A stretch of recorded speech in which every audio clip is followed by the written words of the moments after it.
గారు, కీర్తి శేషులు శ్రీమతి బాలమాతుల నరసమ్మ గారి యొక్క జ్ఞాపకార్థ కూటంలో తల్లి గారిని గురించి మనం చక్కని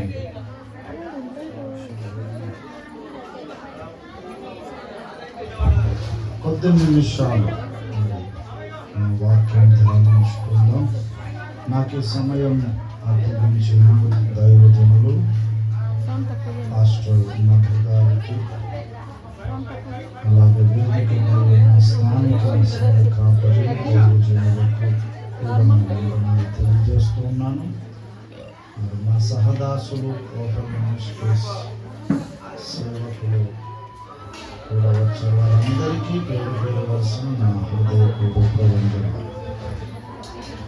మంచిది, కొద్ది నిమిషాలు క్లుప్తముగా దేవుని మాటలు మనం ధ్యానం చేసుకుందాం. పరిశుద్ధ బైబిల్ గ్రంథంలో ఉంది ఆదికాండం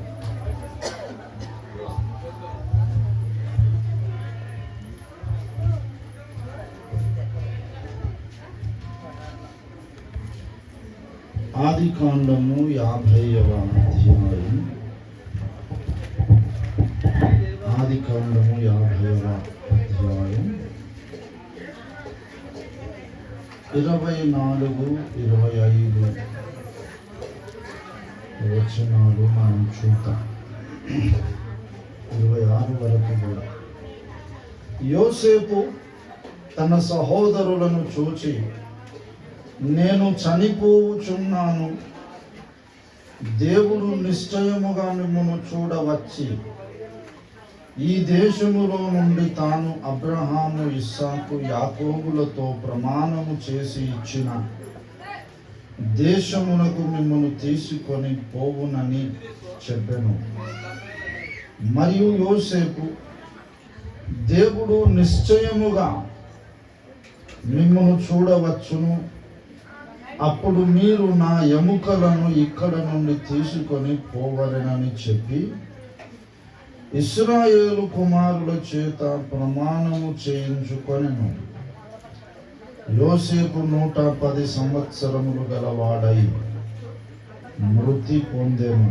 వారు సుగంధ ద్రవ్యములతో అతని శవమును సిద్ధపరచి ఐగుప్తు దేశమందు ఒక పెట్టెలో ఉంచిరి. ప్రార్థన. ప్రేమ కలిగిన మా పరిశుద్ధుడా పరమ తండ్రి, మీకు వందనాలు, స్తోత్రాలు, స్తుతులు నాయన. ప్రియ తల్లి గారు పాలనాకుల నరసమ్మ గారిని మీరు పిలుచుకున్నారు. చక్కని సాక్ష్యం గలదై మీ పిలుపును అందుకొని ఈ లోకమును విడిచి మీ పై సన్నిధికి పరదేశుకు వచ్చేసింది. అక్కడ మీ బిడ్డ నెమ్మది పొందుతున్నదని మేము నమ్ముతున్నాం. కానీ తను విడిచి వెళ్ళిన తన కుటుంబ సభ్యులందరినీ కూడా, కుమారులు, కుమార్తెలు, వారి వారి కుటుంబాల రీతిగా మీరే వారిని ఆదరించండి, ఓదార్చండి, ధైర్యపరచండి.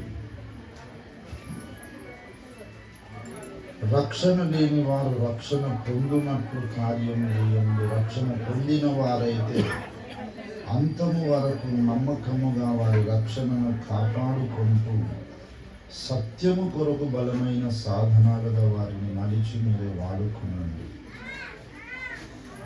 వారి యొక్క జ్ఞాపకార్థ కూటములో మేము ఉన్నాం. కొద్ది నిమిషాలు మీ లేఖనములో నుండి మీరు మాతో మాట్లాడి మహిమ పొందమని, మమ్మల్ని అందరినీ బలపరచమని, దుష్టుని కార్యాలను వాని ప్రభావం వేస్తున్నాము మనం బంధించి వేస్తూ మమ్మల్ని అందరినీ మీ కృపకి అప్పగించుకుంటూ యేసు నామమున ప్రార్థిస్తున్నాము తండ్రి. ఆమేన్. దేవుని బిడ్డలారా, మనం చదువుకున్న ఈ లేఖన భాగంలో యోసేపు భక్తుని గూర్చి వ్రాయబడ్డది. యోసేపు ఐగుప్తు దేశములో ఉన్నాడు. ఆ ఐగుప్తు దేశంలో ఉన్నప్పుడు ఆ కాలములో ఒక కరువు వచ్చింది. 7 సంవత్సరాల కరువు వచ్చినప్పుడు యోసేపు ఐగుప్తు దేశములో ఫరో తరువాతి స్థానములో ఉన్నత అధికారములో ఉన్నాడు. యోసేపు విస్తారమైన ధాన్యాన్ని పొట్లలో సమకూర్చి పెట్టాడు, రానున్న 7 ఏళ్ల కరువును ఎదుర్కోవడానికి. ముందు 7 ఏళ్ళేమో మంచి సమృద్ధి పంట పండింది, ఆ పంటను సమకూర్చాడు. ఆ తర్వాత 7 ఏళ్ల కాలములో వచ్చిన కరువులో ఐగుప్తు దేశ ప్రజలందరికీ కూడా ఏ ఇబ్బంది లేకుండా ఆ ధాన్యాన్ని అందరికీ పంచుతూ వచ్చాడు, రేషన్ అన్నమాట. అయితే చుట్టుపక్కల దేశాలలో కూడా కరువు వచ్చింది.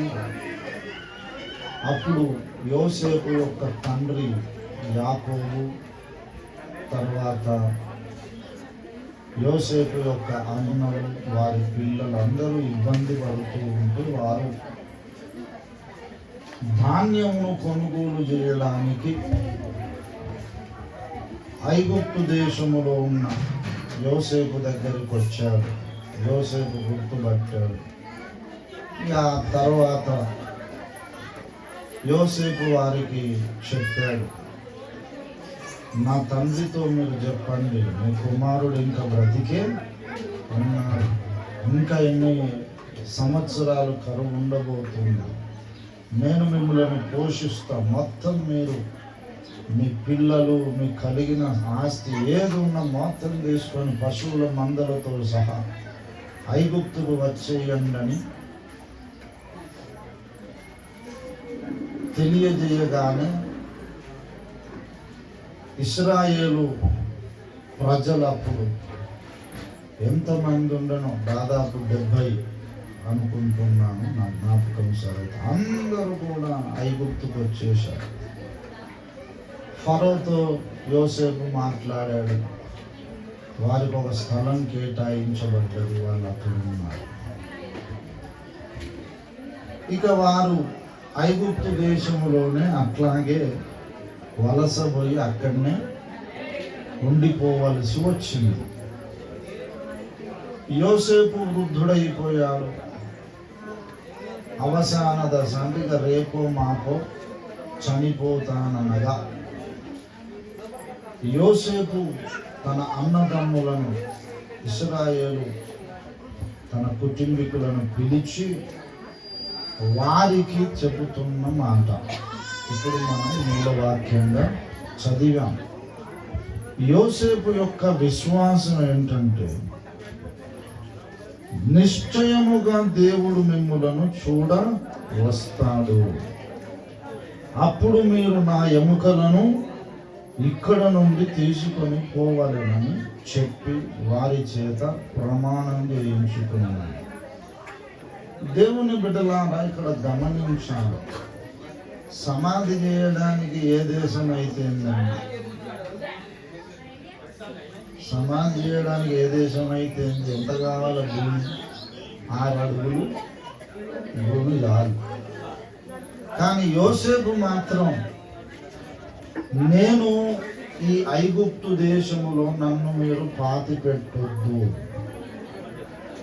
ఎందుకంటే ఇక్కడికి మనం పరదేశులుగా వచ్చాం, ఇది మన సొంత దేశం కాదు.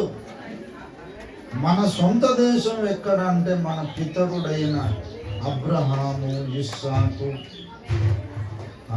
యాకోబులకు దేవుడు వాగ్దానం చేశాడు. మన తండ్రులకు కనాను దేశాన్ని మనకు వాగ్దత్తంగా దేవుడు ఇచ్చాడు.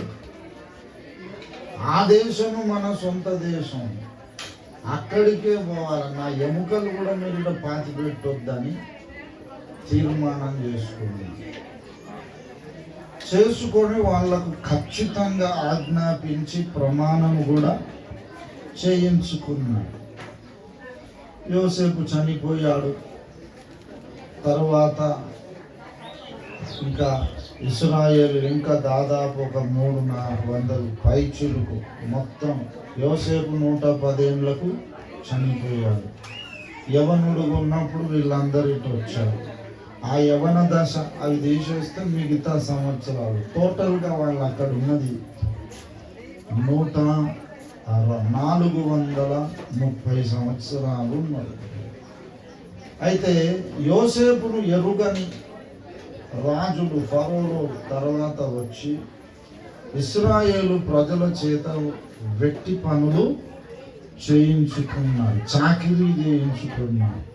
కఠినమైన పనులన్నీ కూడా వీళ్ళ ద్వారానే చేయించుకున్నారు. ఇప్పుడు ఇశ్రాయేలీయులు తమది కాని దేశములో, పరాయి దేశములో బానిసల్లాగా ఉన్నారు. అయితే దేవుడు ఒక దినమున వస్తాడు, మిమ్మలను ఈ దేశము నుండి విడిపించి మన పితరులైన అబ్రహాము, ఇస్సాకు, యాకోబులకు వాగ్దానము చేసిన ఆ వాగ్దత్త దేశానికి తీసుకుపోతాడు అని యోసేపు ప్రవచించాడన్నమాట.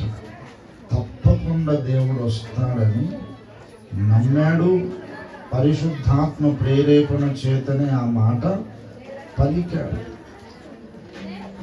430 ఏళ్ళకు దేవుడు మోషే భక్తుల్ని వారి జనాంగములో గుర్తించాడు. ఫరోతో మాట్లాడి వారిని విడిపించి తీసుకెళుతున్న సమయములో వారు ఏం చేశారో చూద్దాం మనం. నిర్గమకాండం 13వ అధ్యాయం 18వ వచనము నుండి మనం చూద్దాం. అయితే దేవుడు ప్రజలను చుట్టుదారి ఎర్ర సముద్రపు అరణ్య మార్గమును నడిపించును. ఇశ్రాయేలీయులు యుద్ధ సన్నద్ధులై ఐగుప్తులో నుండి వచ్చిరి. మరియు మోషే యోసేపు ఎముకలను తీసుకొని వచ్చెను.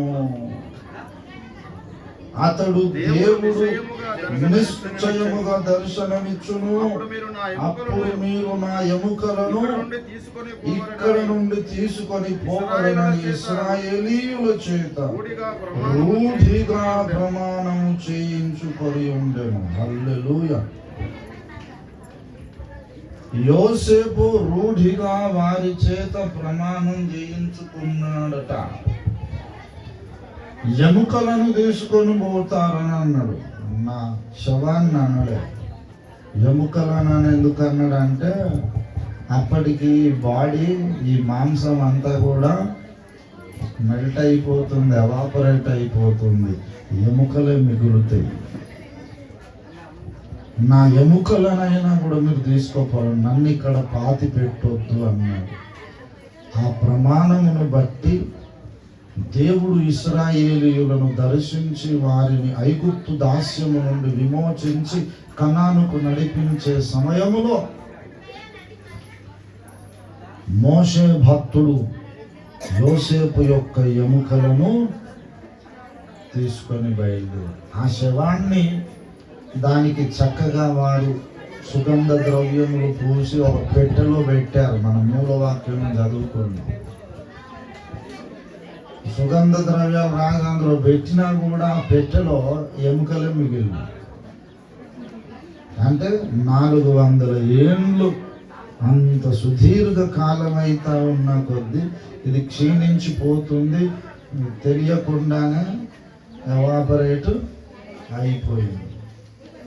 ఎముకలే మిగిలిన. ఇప్పుడు ఆ ఎముకలను తీసుకొని వారు బయలుదేరారు. హల్లెలూయా. ఎందుకు యోసేపు అట్లా చెప్పాడంటే దేవుడు మనకు ఒక వాగ్దానం చేశాడు. ఇందులో నుండి మనం ఒక పాఠం నేర్చుకోవాలి. మనము ఈ లోకములో ఉన్నాము కానీ ఇది మన సొంత దేశం కాదు. హెబ్రీ పత్రికలో 11వ అధ్యాయంలో చెప్పబడ్డది, మనము ఈ భూమి మీద పరదేశులమును యాత్రికులమై ఉన్నాం. పాట కూడా ఉందిగా, చక్కని పాట. పరదేశులము ప్రియులారా మన పురమిది గాదెప్పుడు, నిజముగా పురమిది గాదెప్పుడు. చక్కని పాట. చాలా మంది ఇది ఎవరైనా చనిపోయినప్పుడే వాడతారు, పాడాలి. కానీ నేనైతే అనుకుంటుంది ఎవరో ఒకరు చచ్చిపోయినప్పుడు కదా రోజు పాడుకోవాల్సిన పాట. అర్థమైంది? గట్టిగా అందరి కోసం పాడకుండా మన కోసమే మనం పర్సనల్గానే వాడుకోవాలి. ఆ ఏమేమి చెప్పాడు ఆ చరణాలు కొంచెం ధ్యానం చేసి, అసలు ఈ లోకంలో మనం ఏమై ఉన్నాం, మన అసలు దేశం పరలోకం, దాని మీద దృష్టి పెట్టాం. భక్తులు చక్కని పాటలు రాశారు. కనీసం ఎవరైనా చనిపోయినప్పుడన్నా యాద్ చేసుకోండిరా బాబు, మన అసలు అక్కడ ఉన్నదని అప్పుడన్నా గుర్తు చేసుకొని మారు మనసు బొడుగుతారని పాటలు పెద్దలు పాడుతూ ఉంటారు. కానీ నన్ను అడిగితే అది రోజు మనం పాడుకోవాల్సిన పాట. ఒక్కొక్క చరణం మీరు ధ్యానం చేయండి. ఎప్పటికైనా మనం పోవలసింది పరలోకానికి. హల్లెలూయా. ఎందుకు అంటే పరలోకములో దేవుడు మనకు ఒక పరిశుద్ధ పట్టణాన్ని నిర్మాణం చేస్తున్నాడు. హెబ్రీ పత్రిక 11వ అధ్యాయములోనికి ఒక్కసారి మనం వద్దాం. అబ్రహాము, ఇస్సాకు, యాకోబు వీళ్ళందరూ కూడా వారు వాగ్దాన భూమిలో పరవాసులుగా ఉన్నారట. ఎందుకు అలాగున్నారు? ఇల్లు కట్టుకునే స్తోమత లేదా అబ్రహాము కంటే? కట్టగలడు, పెద్ద పట్టణమే కట్టగలడు. అయినా కూడా డేరాలు వేసుకొని ఉన్నాడు. ఎందుకు గుడారములలో ఉన్నాడు అంటే అబ్రహాము దృష్టి దేని మీద ఉందో చూద్దాం ఒకసారి. 13వ వచనం చూడండి, 10 చూడండి. ఏలయనగా దేవుడు దేనికి శిల్పియు నిర్మాణకుడై ఉన్నాడో పునాదులు గల ఆ పట్టణము కొరకు అబ్రహాము ఎదురు చూచుచుండెను. విశ్వాసమును బట్టి సారాయు నమ్మదగిన వాడని ఎంచుకొనెను గనుక తాను గర్భము ధరించుటకు శక్తి నొందెను. హల్లెలూయా. అబ్రహాము, ఇస్సాకు, యాకోబులు మిక్కిలి ధనవంతులు వాళ్ళు. అబ్రహాము ఊడ్చైతే ఆ సేతు కుమారుడు, నీవు మా మధ్య రాజులాగా ఉన్నావయ్యా. రాజుగా మామూలు మిక్కిలి ధనవంతుడు. అబ్రహాం చూసుకుంటే పర్మనెంట్ ఇల్లు కట్టుకోలేదా? కట్టగలడు కానీ కట్టలేదు. ఎందుకు కట్టలేదు అంటే మనకు పాఠం నేర్పడానికి. హల్లెలూయా. ఈ మనోళ్ళకి ఏముంటుంది? ఒకటే ఇల్లు కట్టాలి, ప్లాట్ కొనాలి, ఇల్లు కట్టాలి, దీని మీదనే ఉంటుంది. నాకైతే లేదు, నాకు ఇల్లు కట్టాలని లేదు. అని కడత కావచ్చు, దేవుడు ఇస్తే అంత దాన్ని కట్టుకోవాల్సిన అంత పరిస్థితి ఎప్పుడు రాలే. నేను కట్టాలని కట్టలేదు, దాని మీద నాకు అంత ఇంట్రెస్ట్ కూడా లేదు. మరి కట్టకపోతే ఎట్లా సెట్ కింద ఉంటాను నేను.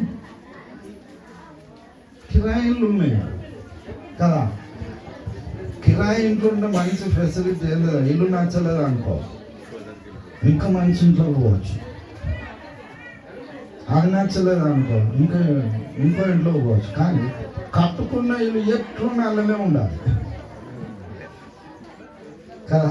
చాలామంది మొదలు పెడతారు, పైసలు సరిపోతే మిగిలిన పనులు తర్వాత చేద్దామని అనుకొని పెండింగ్ పెట్టి ఏదో ఒక రూమ్ వేసుకొని మొత్తం మీద దిగుతారు. దిగినాక ఇక లైఫ్ లాంగ్ మిగతా పని కంప్లీట్ చేసే పరిస్థితి రాదు. అయినా కూడా అలానే ఉంటుంది.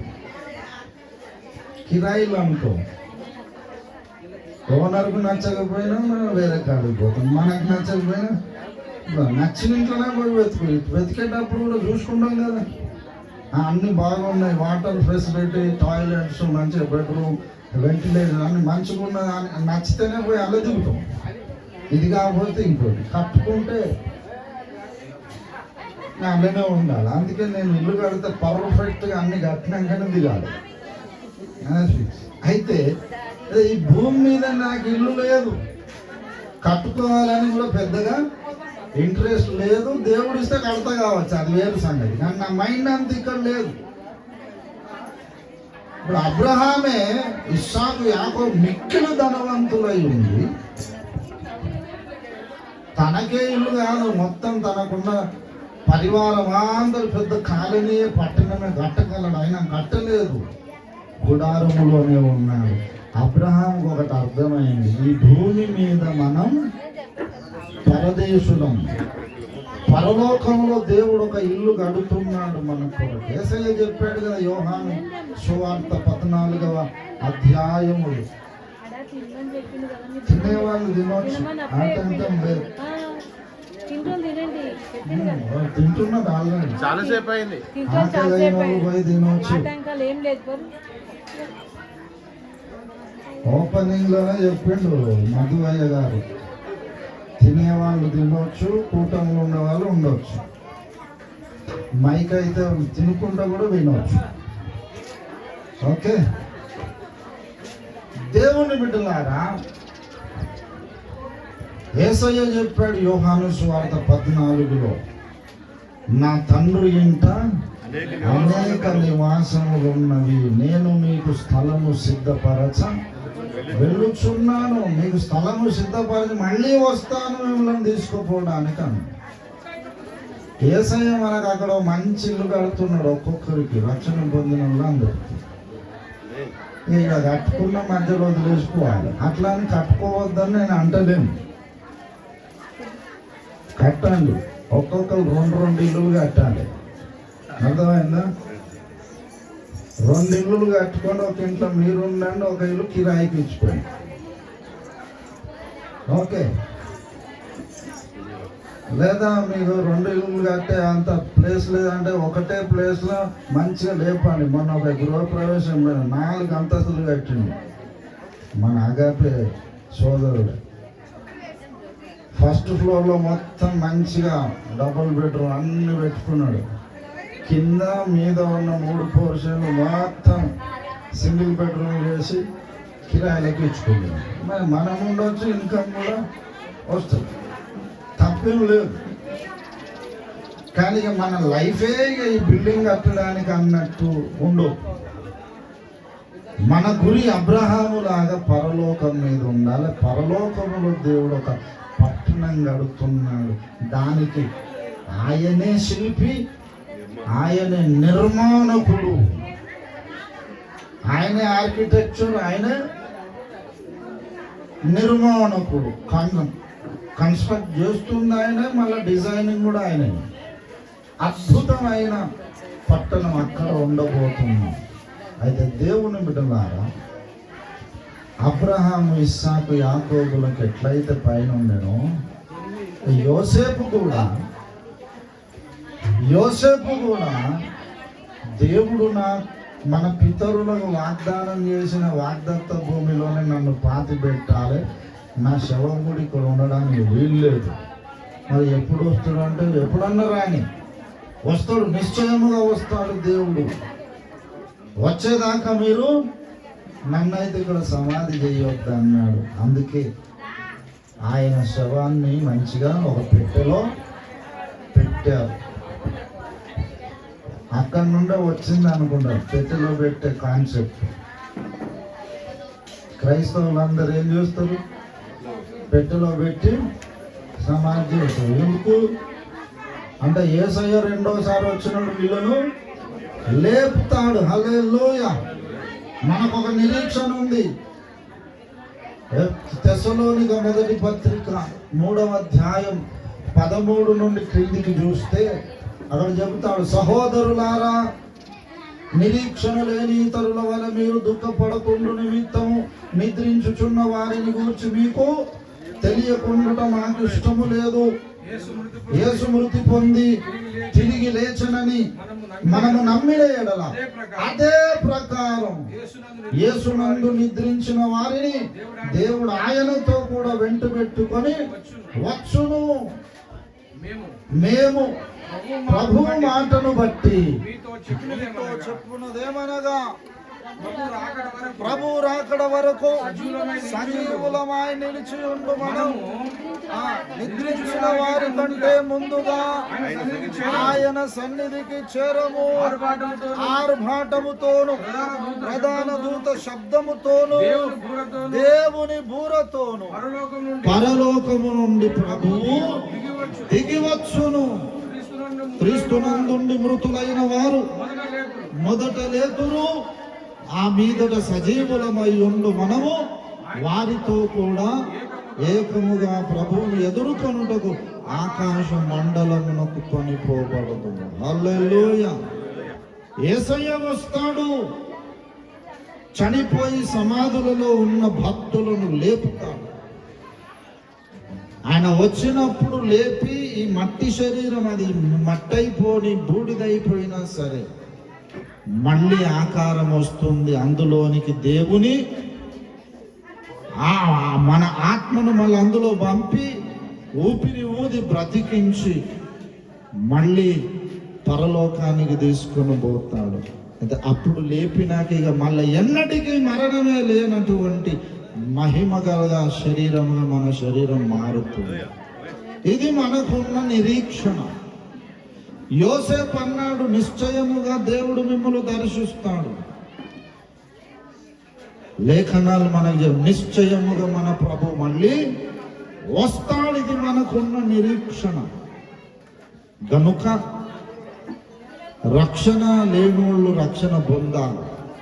మానవుడు జన్మతః పాపి, కర్మణ పాపి. జన్మ కర్మ పాపములను బట్టి మనిషికి మరణం అనేది వచ్చింది. ఈ మరణం రెండు రకాలు. భౌతికంగా అందరం చచ్చిపోతాం. ఎంత ధనవంతుడు అయినా చావక తప్పదు. ఎంత మంచి ఆహారం తీసుకున్నా, ఎన్ని జాగ్రత్తలు తీసుకున్నా ఒక టైం వస్తుంది, నువ్వు చనిపోతావు. అయితే భౌతిక మరణం ఒకటే కాదు, పాపాన్ని బట్టి ఇంకో మరణం కూడా వచ్చింది. ప్రకటన గ్రంథం 21వ అధ్యాయం 8వ వచనములో 21:8 అక్కడ చెబుతాడు, పిరికి వారును, అవిశ్వాసులు, అసహ్యులు, నరహంతకులు, వ్యభిచారులు, మాంత్రికులు, విగ్రహారాధకులు, అబద్ధికులు అందరూ అగ్ని గంధకములతో మండు గుండములో పాలు పొందుదురు. ఇది రెండవ మరణం. అగ్ని గంధకములతో మండు గుండం ఒకటి ఉంది, దాన్నే నరకాగ్ని గుండం అంటున్నాం. ఈ నరకాగ్ని గుండములోనికి ఎవడైనా పోతేగా వాడు మళ్ళీ బయటికి రాడు. ఇక శాశ్వతంగా వాడు దేవునితో ఇక ఎన్నటికీ కమ్యూనికేట్ చేయని పరిస్థితికి వెళ్ళిపోతాడు. కనుక దానిని రెండవ మరణం. భౌతిక మరణం ఒకటి ఉంది, నరకాగ్ని గుండం అనే రెండవ మరణం అనేది ఒకటి ఉంది. అది ఎందుకు వచ్చింది? పాపాన్ని బట్టి వచ్చింది. మనిషి చచ్చిపోతున్నాడు అంటేనే పాపమును బట్టి చనిపోతున్నాడు. కనుక నరకాగ్ని గుండం అనే రెండవ మరణం కూడా పాపమును బట్టే వచ్చింది. కనుక ఈ పాపానికి విరుగుడు చేయాలి. ఆ విరుగుడు ఎట్లా చేయాలి అంటే రక్త ప్రోక్షణం చేయాలి. ఆ రక్తం జంతు రక్తం పనికిరాదని బైబిల్ చెప్పింది. భారతదేశంలో చతుర్వేదాలు ఉన్నాయి. వేదాలలో యజ్ఞ ప్రజాపతి అని చెప్పబడ్డది. యజ్ఞమైన వాడే ప్రజాపతి, అంటే సృష్టికర్త అని చెప్పబడ్డది. సృష్టికర్త అయిన దేవుడు యజ్ఞం కావాలి, బలి కావాలి, రక్తం చెందించాలి. వేదముల సారమును పెద్దలు ఒక శ్లోకం రూపంలో చెప్పారు. సర్వ పాప పరిహరో రక్త ప్రోక్షణం అవశ్యం, తద్రక్తం పరమాత్మేన పుణ్యదాన బలియాగం. సర్వ పాపాలకు పరిహారం జరగాలంటే రక్తం చిందించబడాలి. రక్త ప్రోక్షణం అవశ్యం, తప్పనిసరి. అయితే ఆ రక్తం జంతు రక్తం అయితే పనికిరాదు. హెబ్రీ పత్రిక 10వ అధ్యాయం 4లో చెప్పబడ్డది. ఏలయనగా ఎడ్ల యొక్కయో మేకల యొక్కయో రక్తము పాపములను తీసివేయుట అసాధ్యం, ఇంపాసిబుల్. జంతు రక్తం పాపములను తీసివేయలేదు గనుక సృష్టికర్త అయిన దేవుడే మన వంటి రక్త మాంసయుత శరీరం ఒకటి ధరించుకొని భూమి మీద పుట్టాలి. పుట్టి మనందరి పాపాలు తన మీదికి స్వీకరించి బలి అయి తన రక్తాన్ని చిందించితే ఆయన చిందించిన ఆ పరిశుద్ధ రక్తములో మన యొక్క జన్మకర్మ పాపములకు విరుగుడు జరుగుతుంది, పాపాలకు క్షమాపణ దొరుకుతుంది. పరిశుద్ధ రక్తము చిందించిన వాడు ఆ సృష్టికర్త మనిషిగా పుట్టాడు. ఆయనే నజరేయుడైన యేసుక్రీస్తు. హల్లెలూయా. ఆ యేసయ్యను ఎవరైతే నమ్ముకొని పాపాలు ఒప్పుకుంటారో వారి జన్మకర్మ పాపాలను ఆయన రక్తంలో కడిగి పరిశుద్ధపరుస్తాడు, వారికి రక్షణనిస్తాడు. ఆ సువార్తను నమ్మి బాప్తిస్మం పొందితే నీకు రక్షణ కలుగుతుంది. ఈ రక్షణ పొందిన వాళ్ళ కోసమే రెండవ రాకడలో ఆయన వస్తాడు. వారు చనిపోయి సమాధిలో ఉన్న అప్పుడు వారిని లేపుతాడని లేఖనం మనకు బైబుల్. నరసమ్మ గారు పోయిన వారం చనిపోయారు, సమాధి చేసింది. అయితే యేసయ్య మళ్ళీ వస్తాడు రెండవ రాకడలో. వచ్చినప్పుడు అమ్మను కూడా లేపుతాడు, మహిమ పరచి లేపుతాడు. తన అవసాన దశలో మతి స్థిమితం లేక ఎన్ని ఇబ్బందులు పడ్డదో, ఎన్ని బాధలు శరీరంలో అనుభవించిందో మనకు తెలియదు, కానీ అది అనుభవించిన వాళ్ళకే తెలుస్తుంది. ఇప్పుడు ఆమె ఆ బాధ లేదా, ఎక్కడుంది? పరదైసులో పోయి కూర్చుంది. హల్లెలూయా. బైబిల్ చెబుతుంది, లూకా సువార్త 16వ అధ్యాయంలో లాజరు ధనవంతుడు సంగతి మాట్లాడుతూ యేసయ్య లాజరును గూర్చి మాట్లాడుతూ అబ్రహాం చెబుతాడు ధనవంతునితో, నీవు నీ జీవిత కాలం అంతా ఇష్టం వచ్చినట్టు బ్రతికి నువ్వు సుఖం అనుభవించావు, లాజరు కష్టము అనుభవించనని జ్ఞాపకము చేసుకో. ఇప్పుడైతే వాడు ఇక్కడ నెమ్మది పొందుచున్నాడు.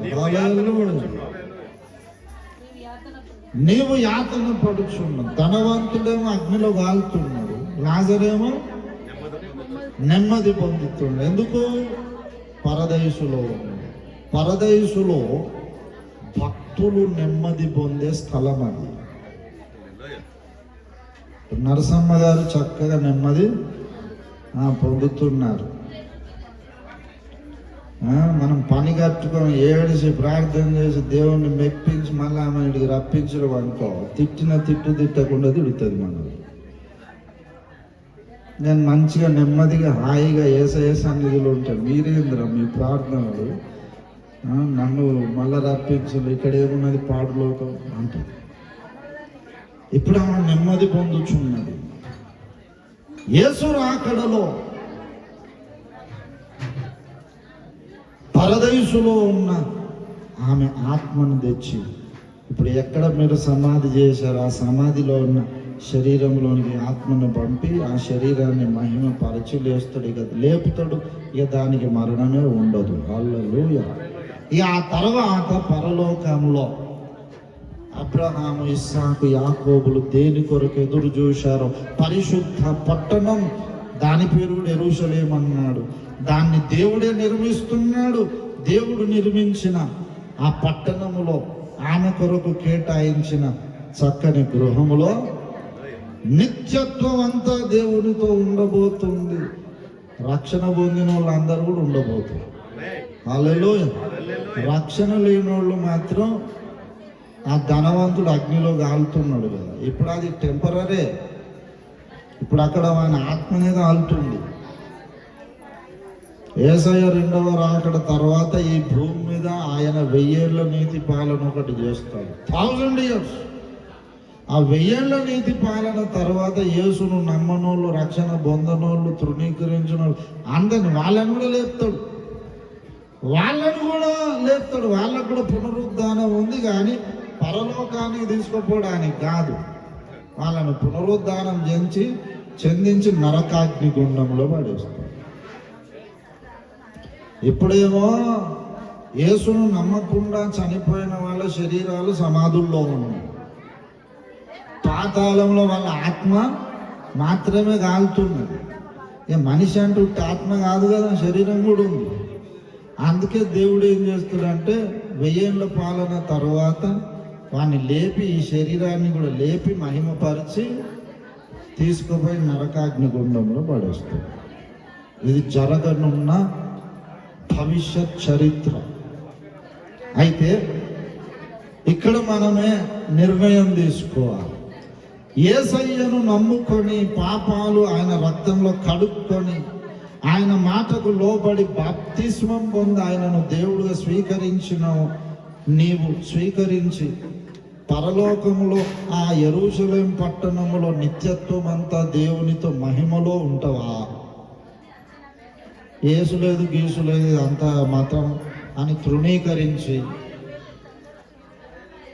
1000 ఏళ్ల నీతి పాలన తర్వాత పునరుద్ధానం పొంది నరకాగ్ని గుండంలో పోయి నిత్యత్వం అంతా కాలుతావా? అది నీవే డిసైడ్ చేసుకోవాలి. హల్లెలూయా.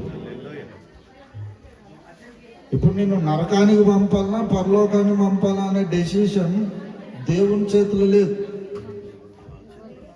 నీ చేతుల్లోనే ఉంది. దీనికి ఒక చిన్న కథ ఒకటి చెప్పి నేను ముగిస్తాను. ఒక ఊర్లో ఒక పెద్ద మనిషి ఉన్నాడు, మహాజ్ఞాని. ఏ ప్రశ్న అడిగినా జవాబు చెప్తాడు. ఇక చుట్టుపక్కల ఉన్న ఊర్లు, పట్టణాలు, డిస్టిక్లలో నుండి కూడా వాళ్ళకి ఏమైనా ప్రశ్న ఉంటే ఈయన దగ్గరికి వచ్చి అడిగితే ఈయన సింపుల్గా జవాబు చెప్తాడు, పరిష్కారం దొరికితే వెళ్ళిపోతుంది. వాళ్ళ ఇంటి ముంగట్నే ఓ పిల్లగాడు ఉన్నాడు. వాడు రోజు చూస్తాడు, ఏంది ఈయన దగ్గరికి ఎక్కడెక్కడ నుండో వస్తారు.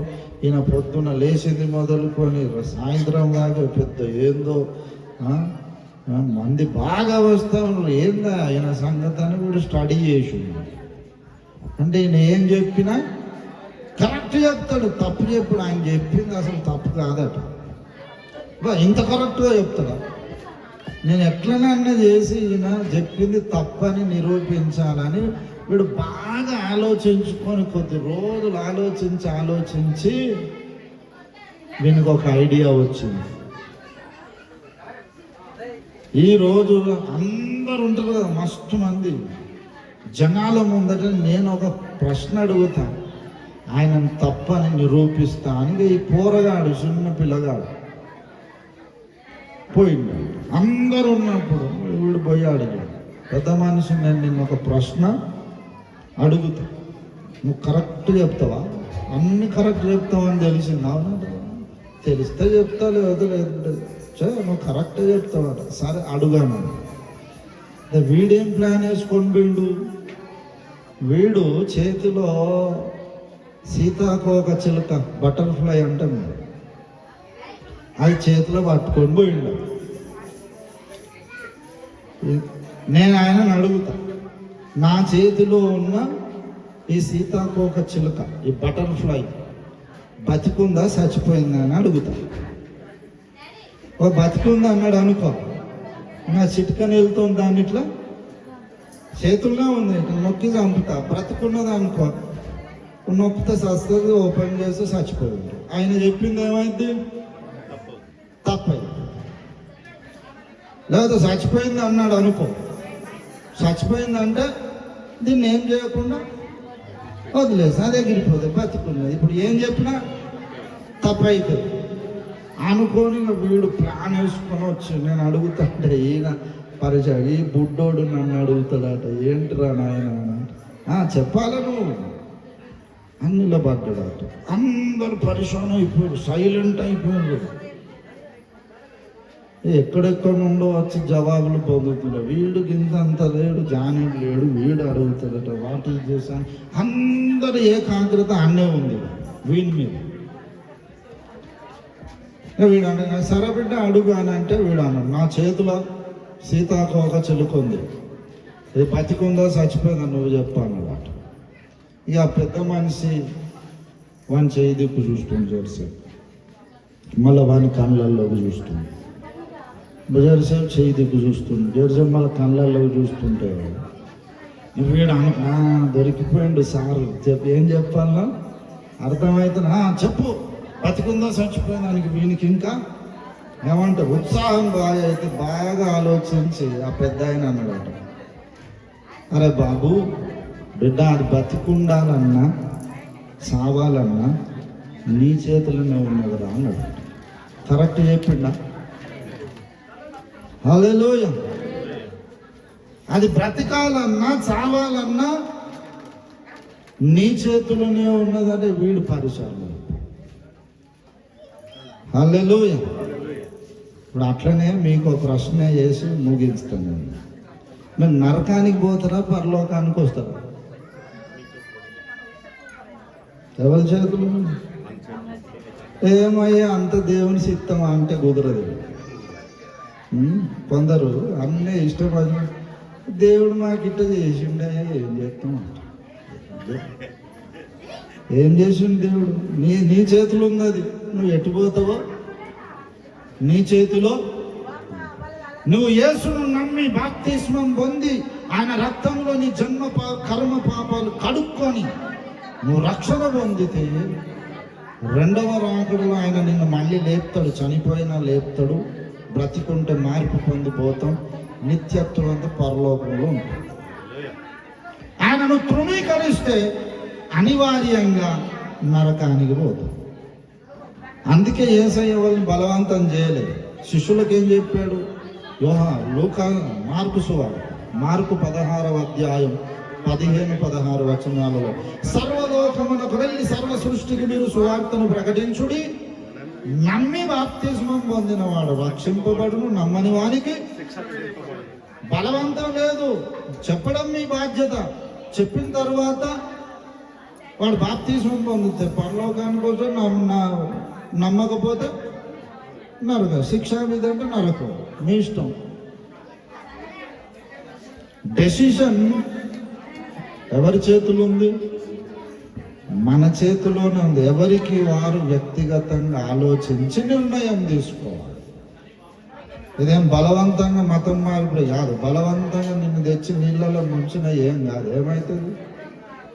నీళ్ళల్లో చెరువు ఇన్నే ఉండేది మంచిగా, రోజు గుడికి తడుస్తారు, రోజు అట్లనే ఉంటావు. నీవు ఆ ప్రభువును నీ దేవుడని, ప్రభువని, రక్షకుడని ఆ యేసును అంగీకరించి పాపాలు ఒప్పుకొని బాప్తిస్మం పొందితే రక్షణ కలుగుతుంది. నువ్వు నమ్మకుండా ఏదో అందరూ పొందుతున్నారని నువ్వు పొందితే కూడా ఆడ ఒరిగేదేమి ఉండదు. డెసిషన్ మనకే వదిలేశాడు దేవుడు. కనుక వింటున్న ప్రతి ఒక్కరు కూడా ఆలోచించుకోవాలి. బలవంతంగా ఎవరిని మనం మార్చలేము. నువ్వు పరలోకానికి వెళ్తావా, నరకానికి వెళ్తావా? యేసును రక్షణలో స్వీకరిస్తావా, తృణీకరిస్తావా? నీకే దేవుడు ఆ డెసిషన్ వదిలేశారు. మరి చక్కగా తల్లిగారు నరసమ్మ గారు ప్రభువును అంగీకరించింది. ఆమె తప్పకుండా పరలోకంలో ఉంటుంది. నేను కూడా నమ్ముకున్నా, నాకు కూడా గ్యారంటీ. రేపు బతుకుంటామో లేదో గ్యారంటీ లేదు, కానీ సస్తే మాత్రం ఖచ్చితంగా పరదైసుకు పోతా, తర్వాత పరలోకానికి పోతా అనే గ్యారంటీ అయితే నాకు ఉన్నది. కనుక ఎవరైనా ఇంకా యేసును నమ్మకుండా దూరంగా ఉంటే, నమ్మి బాప్తిస్మం పొంది పాపాలు గడుక్కుంటే మీకు రక్షణ, పరలోకం గ్యారంటీగా ఉంటుంది. నమ్మకపోతే మాత్రం నరకం కూడా గ్యారెంటీ, అది కూడా గ్యారెంటీ. అయితే ఏది కోరుకుంటారో మీరే కోరుకోవాలని మీకే ఆ నిర్ణయం వదిలేస్తూ ఈ నా మాటలు ముగిస్తూ ఉన్నాను. ప్రార్థన చేసుకున్నాం, తలలు వంచండి, ఒక తీర్మానం చేసుకుందాం దేవుని బిడ్డలారా.